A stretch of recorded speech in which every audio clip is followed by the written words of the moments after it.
জোয়ার।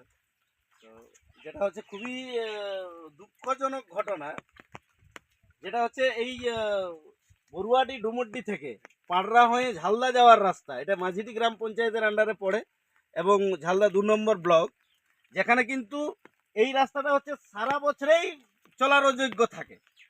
তার মানে এই বর্ষায় কি হবে সবাই বুঝতে পেরেছেন যে এই রাস্তাটা কিন্তু আর রাস্তা নাই, এখানে কিন্তু কোনো অ্যাম্বুলেন্স যাওয়ার সুযোগ নাই।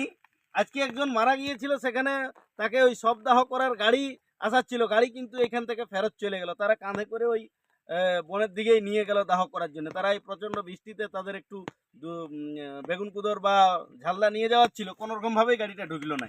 আমরাও সেই কাজে অংশগ্রহণ করতে এসেছিলাম। তো রাস্তার এত মানে সমস্যা যে এটা কিন্তু প্রশাসনও এইটার উপর খুব একটা নজর দেয় নাই। রাস্তা দেখলেই বোঝা যাচ্ছে।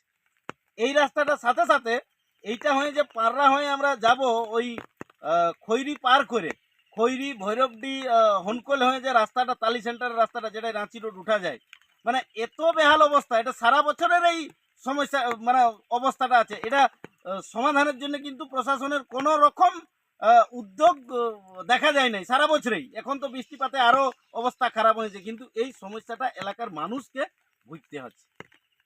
ছাত্রছাত্রীরা যেমন ভোগ করছে, হঠাৎ কেউ অসুস্থ হলে অ্যাম্বুলেন্স আসছেই নাই, বিশাল সমস্যা। প্রতিনিয়ত বিভিন্ন কাজে কিন্তু একটা যোগাযোগ বিচ্ছিন্ন হয়ে গেছে। এই গর্ভবতী মাদের অবস্থা আরো রাত্রিবেলা যদি হয়তো কোনো মানে বলারই কিছু নাই। তো এইটা আমরা প্রশাসনের দৃষ্টি আকর্ষণ করছি, যেটা অবিলম্বে এই তালি সেন্টার থেকে ডুমুরডি বড়ুয়াডি পর্যন্ত রাস্তাটাকে এই বেহাল একটা অবস্থায় পড়ে আছে, এই রাস্তাটা যাতে ঠিক হোক। তো আমার নাম হচ্ছে ফাল্গুনী মাহাতো, আমি আদিবাসী কর্মী সমাজের পুরুলিয়া জেলা কমিটির যুব সভাপতি। আমরা নির্মলদা আছে, নির্মলদার অভিজ্ঞতাটা একটু বলবো রাস্তাটাই। জোহার, নমস্কার। আমি তো রাস্তা ফাল্গুনিদার সাথে এসে দেখলাম যে রাস্তার অবস্থা খুবই খারাপ। তারপরে আপনারা তো ফাল্গুনিদার মুখে সব কিছুই শুনলেন। তো এই রাস্তাটাই এই প্রথম, মানে এর আগে এসেছি তো এতটা কষ্ট হয় নাই। আজকে যে কষ্টটা হইলো, মানে নিজে তো এই রাস্তা থেকে বের হওয়াই মুশকিল, সাথে আবার মোটর সাইকেল। অনেক কষ্টে কোনো রকমে আধা ঘন্টা লাগলো, মানে 200 মিটার যাওয়া আসা করতে আধা ঘন্টা সময় লেগেছে আমাদের। এরকম অবস্থা মোটর সাইকেল টেলে।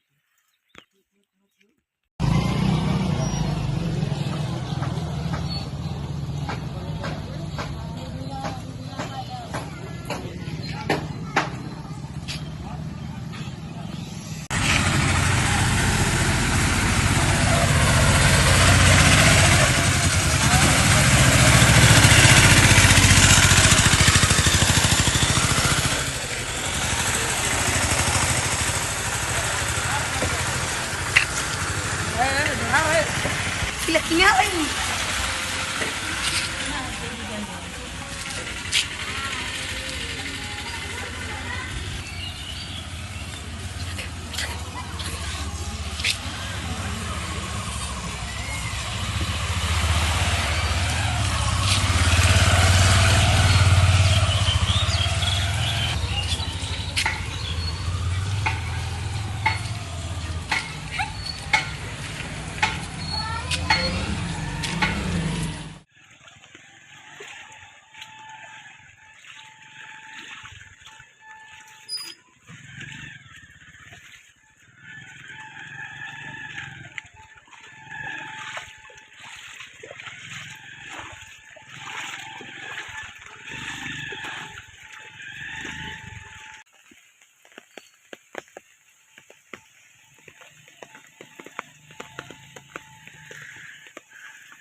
আমরা একটা